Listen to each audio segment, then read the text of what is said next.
Hello and welcome to my video today. It's been a full week since I've had the version 2.2 update installed on my Fisker Ocean One. And during this time, I've been driving it every day and I've been documenting all of the changes that I've seen during this time. I'm about to present to you two lists, a top 12 list of likes and a top 12 list of dislikes. So let's get started.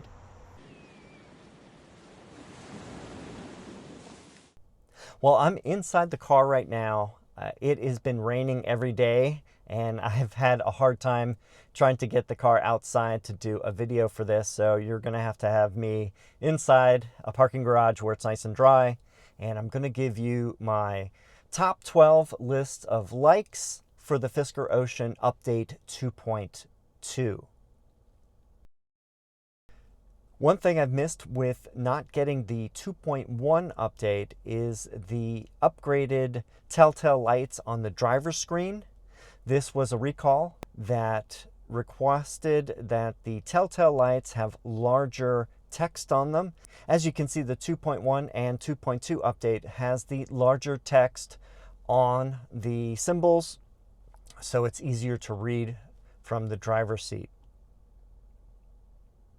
And that's basically all that is. It only affected a few of the icons, and the icons themselves did not get any larger, just the text size.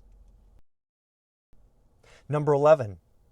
Overall, I feel that the car generally seems more mature and solid with the software. I'm not getting the errors like I used to get in the previous versions.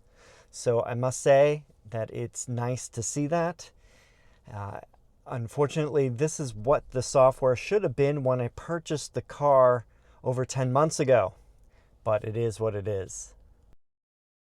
Number 10 is door handles. Let me give you more information about that.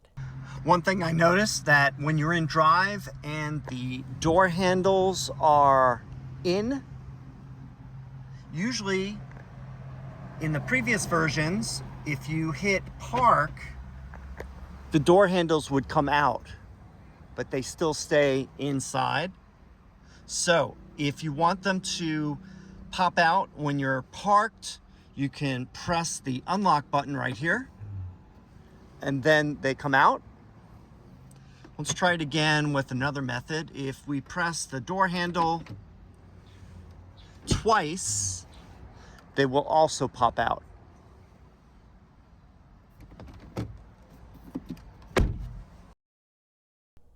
Number 9, the daytime running lights now include the running lights, or also known as the parking lights or position lights as Fisker calls them, when you have that activated. So there's more lights on when the car's on. So let me give you more information on it right here. Another thing I noticed during the daytime is if you have the daytime running lights turned on, they also turn the parking lights on while you're driving. So that's shown right there on the screen.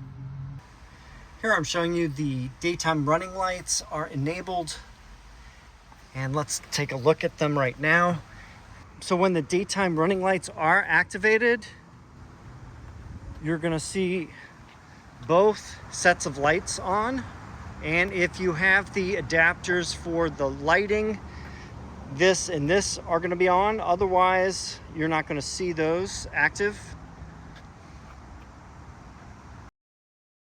Number 8 is, I've noticed that the Bluetooth is much more reliable than it used to be. I don't have any dropping of the connection, and I notice it automatically connects to my phone now. I used to have to connect it manually quite often. So if I go into the connectivity section of the settings, I see my device is paired. So it's been, for the last week, very reliable. So that is definitely an improvement. Number 7 is the lack of the charge port open error that showed up with the 2.0 update. That happened in that update where you would see the error on the driver screen saying charge port open, even though the charge port door is closed. So I'm glad to say that they have fixed that with this update, so we no longer see that annoying message that comes up from time to time. Number 6, there are new changes to the lock, unlock, and liftgate sounds. Here is for locking, and for unlocking, I'm also gonna do the liftgate.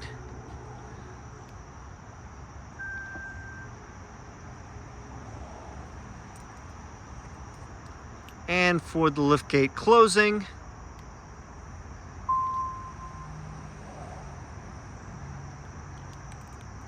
And that's for the new sounds that we get with the update. Number 5, the energy efficiency is now back on the trips screen. So let me give you more info on that right here. Another thing I forgot to mention in the first video is on the trip screen, we actually have the efficiency is back again.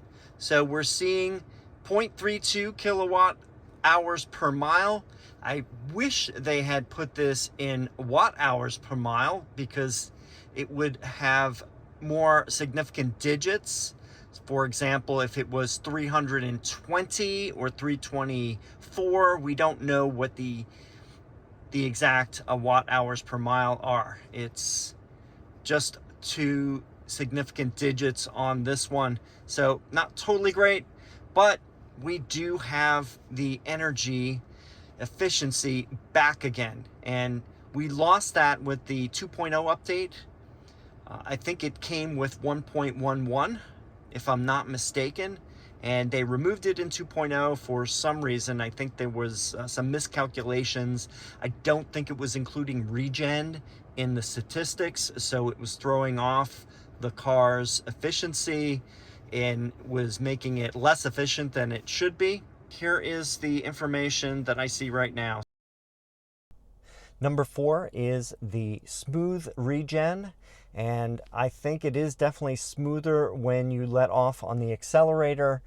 This is due to the regen is now active on both of the motors, the front and the rear, and that makes sense. Previously, just the front motor engaged with the regen. So when you let off suddenly on the accelerator, the regen can be kind of jerky and not very smooth. So I think they've improved that a lot. It's made it smoother and definitely easier to drive with the regen set on high. And I've noticed that in various drive modes with the Earth as well as the Fun and Hyper. Number 3, one of the big things on this update is the recall for the regen disruption. If you happen to be driving the car over rough road, for example, a pothole or railroad tracks, there are situations where if you're letting go of the accelerator, the regen will disconnect if it detects the rough road, and that will cause what feels like acceleration, but it's just the regen cutting off and the car is moving faster because of that. So this recall affects that, and what I've seen so far in the past week is no examples of this error happening anymore. In fact, it was fairly rare to see it on my car at least. I had to be in certain areas, in certain types of road, in certain conditions, and having to go at a certain speed and having to let go of the regen just at the right moment for that to happen. So I'm glad to say that that has been fixed. I also want to add that the brake pedal is no longer shaky when you press down on it. I've noticed some situations when I'm driving and press the brake and it has kind of like a shudder feel to the brake pedal. It feels like it's moving. With this 2.2 update, I've noticed that that is pretty much gone. It's a much more solid pedal. So when you press down on it, it gives you a more confident feel. And that counts as a good improvement to me. Number 2 is the greatly improved 12-volt management of the car. If you look at the video right here, I have some of my 12-volt battery monitor footage here, and I've seen a much better treatment of the battery. I have the car's high voltage battery pack charging up the 12 volt, and basically it can last several hours now before it needs to be recharged again. So either it is because of subsystems are being much better managed so that there is less vampire loss at the system level that I can't see at this point, but there is definitely an improvement in the 12 volt battery. I used to see the high voltage battery pack charging up the car every hour to 2 hours during the night. At this point, it can go many hours without having to be recharged. And I've been looking at the vampire losses, and they are very small now. I'm getting way less than 1%, and sometimes maybe a mile or two overnight or over a 24-hour period. So that is much better than I used to see, and I'm glad that they've done that.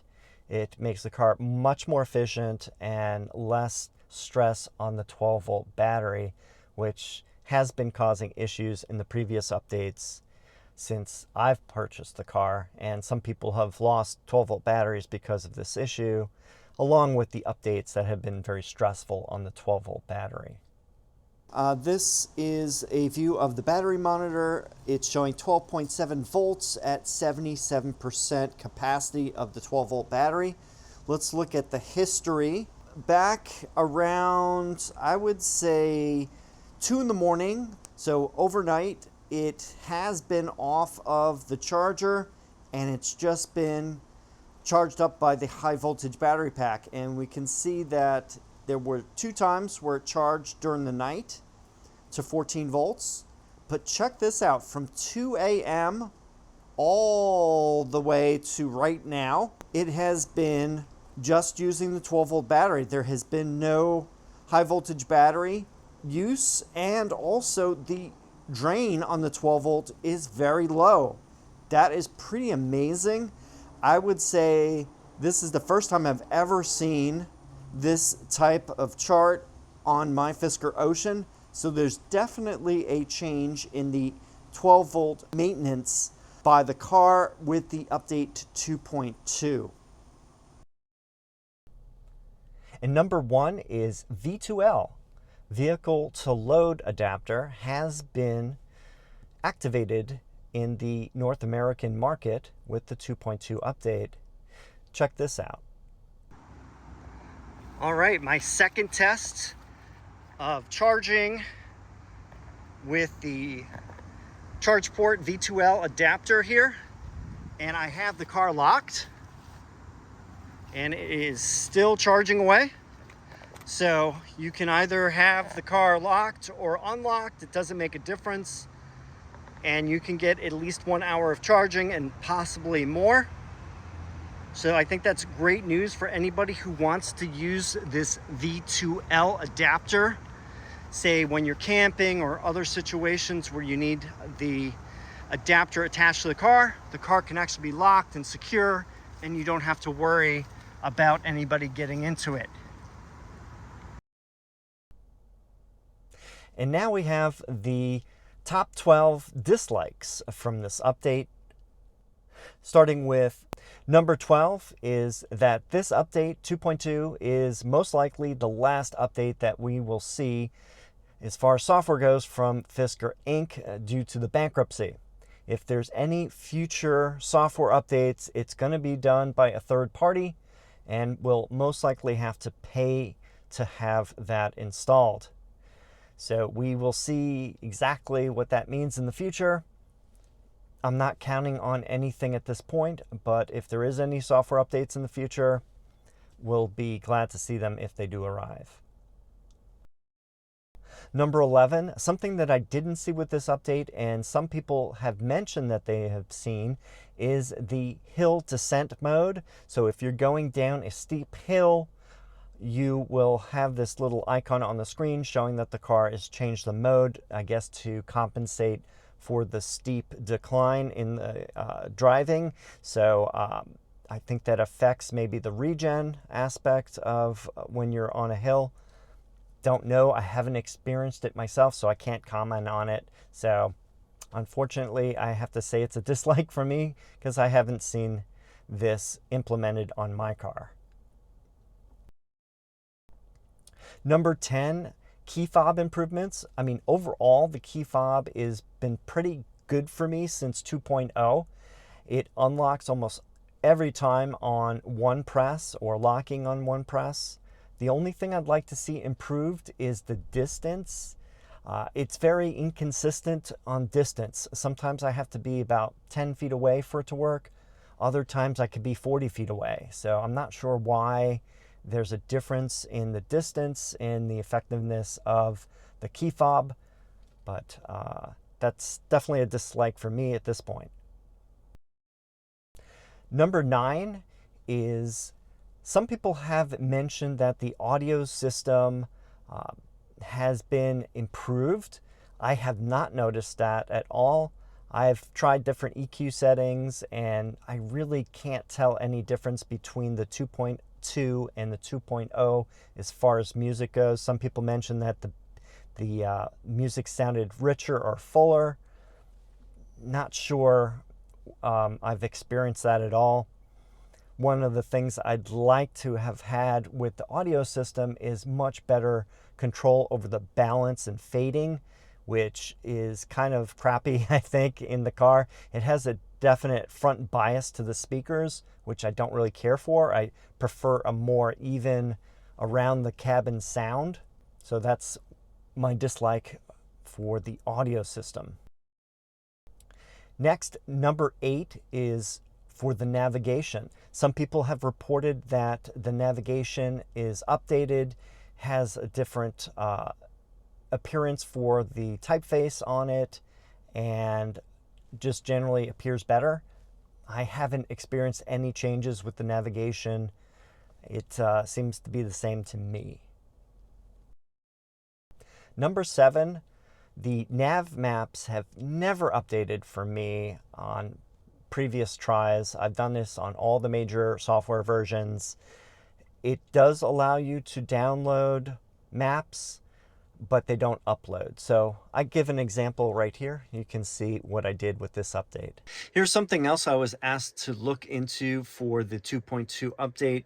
Let me go into the navigation. Let's press the settings button and then go into manage maps. I'm going to see if I can delete any maps or update any maps. For example, I am going to, let's see, Argentina. Let's look at Argentina here and say delete. Let's delete Argentina. Sorry, Argentina, I don't think I'm going to be driving to South America from North Carolina, so I really don't need to have the maps on the car. So let's see, can you actually remove the maps? In the previous update versions of the software, 2.0, I could not do anything with the maps. I could not delete them. I could not download and install them. Couldn't get anything done. So let's see if that's still the situation here. It's processing, taking a long time here. Unfortunately, it gives me something went wrong. The system was unable to remove the selected maps. Yes, unfortunately, as I expected, there's no updates for the mapping system from TomTom. And considering that this whole operating system was developed by TomTom, it's called Digital Cockpit, the mapping is very weak from what's supposed to be a global mapping company. Very disappointing. Let's see if we can go into Manage Maps again. Go to North America, United States. I'm in the state of North Carolina. Let me see. And it says here their maps here are 23 months old. How about add? Can we add something? And it's checking for available maps. All right, well, that only took about 15 minutes. So it says something went wrong. Please please try again later. Yeah, so I'm guessing nothing is going to be working with maps. So let's go back out. Oh, but look what we got here. Now we have some updated information showing downloads. Interesting. So why don't we try it? I am just curious to see. Let's try download North Carolina. I'll press the download button. Downloading. 50%. That's pretty quick. Mind you, I have 2 out of 4 bars on my 4G connection in my garage. I haven't hooked up the Wi-Fi yet since the 2.2 update removed my Wi-Fi settings, so I need to re-add it on to the car. And of course, it seems to download everything, but when it goes to install it, it gives an error. Something went wrong. Please try again later. And it's been doing this sort of thing since last October when I purchased the car. So, sorry to say, but nothing updated in the navigation maps. Maybe we'll be using Google Maps on our phones. So, in any case, that's it for that question. Number 6 is the trunk power outlet is still limited in time. I did some videos on the V2L and the trunk power recently, so here's some information on that. We seem to have our cutoff here. The car exited ready mode and turned off the outlet. We're getting nothing out here. So yeah, 30 minutes is all you can expect out of this outlet here, unless you're sitting in the car and have your foot on the brake or a brick on the brake or something in the seat. So if you can fake it and keep it in ready mode, knock yourself out. But for normal intents, this rear outlet is only good for about 30 minutes. Number 5 is Solar Sky. Let's look at that right now. It has been raining at my house for the last several days, so I haven't been able to get it outside in the sun to show you the solar sky changes. Looking at the screen right now, you can see that the display of the car itself has a graphic that is showing the intensity of the solar collection. And if you look at this, it appears to be the highest level right here. Very disappointing. I mean, it looks nice, but we don't have the exact kilowatt numbers that we used to have.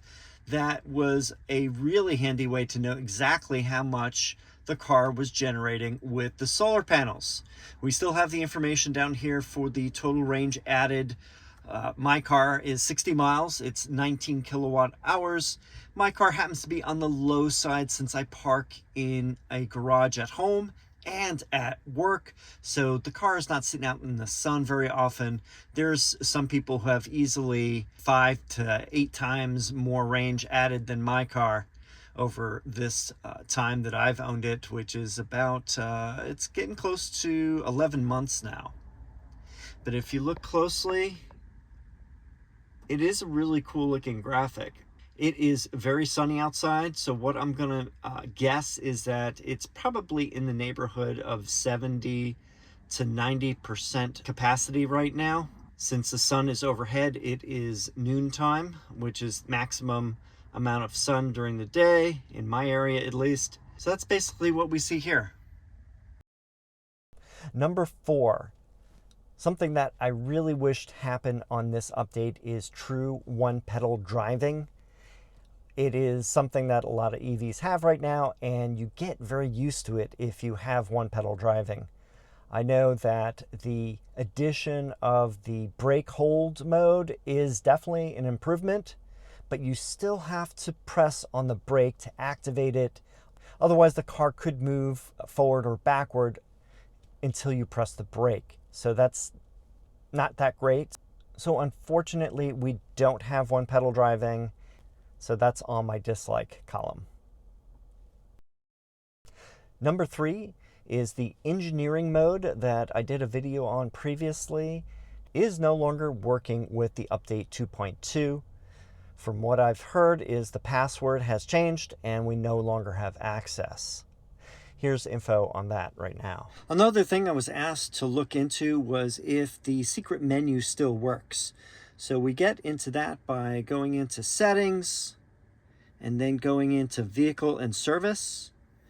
And then where it has vehicle information, we're going to press this about 15, oh, there we go, times or so. Then we press the box and then the keyboard comes up and we're going to enter this code. And then we press enter. And then what we do is we press between the passenger temperature and the screen.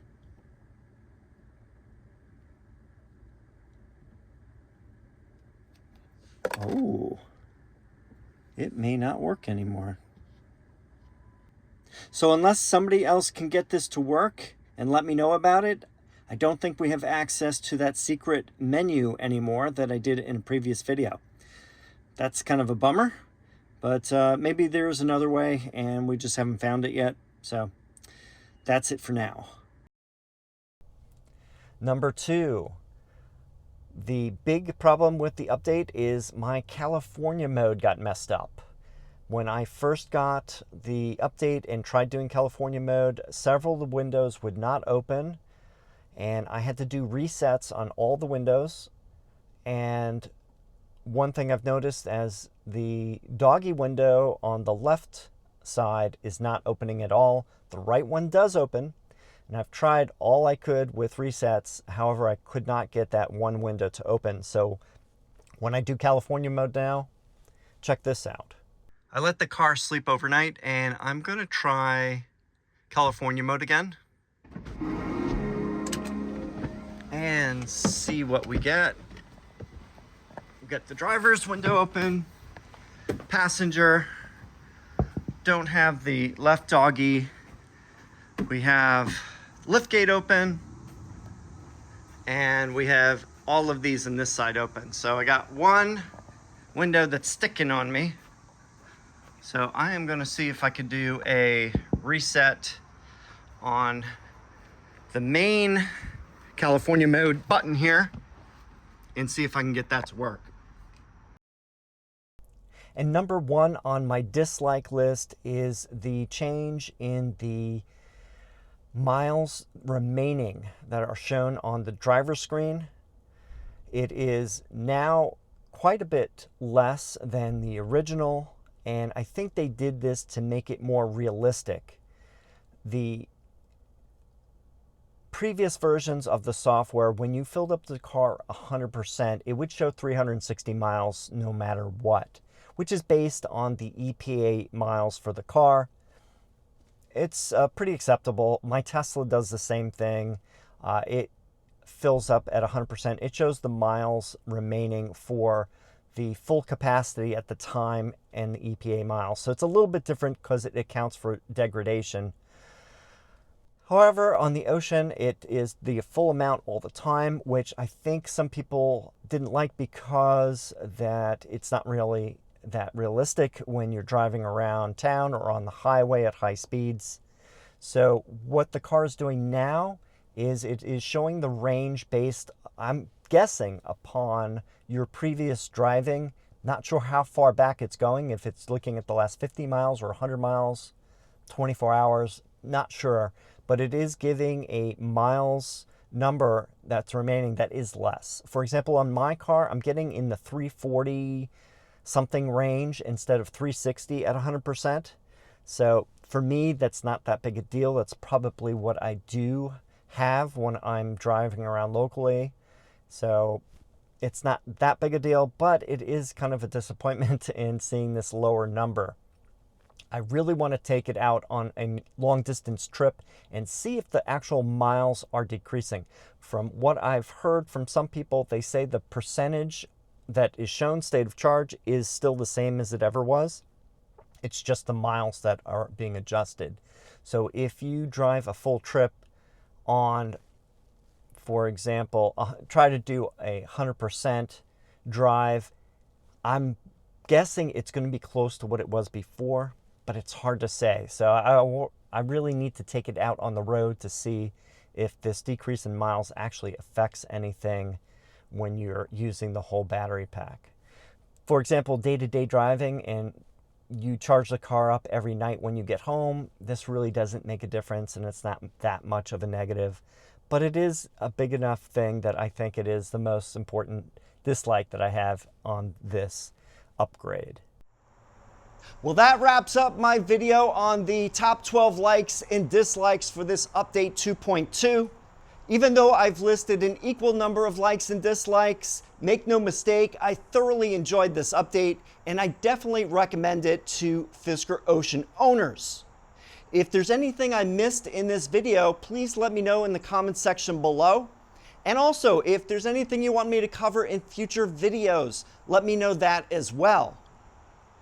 Unfortunately, lately my YouTube numbers have been down. So if you could, please like my videos and subscribe to my channel. It really helps me reach more people, and I'd appreciate that greatly. Thanks for watching, and I will see you in the next video.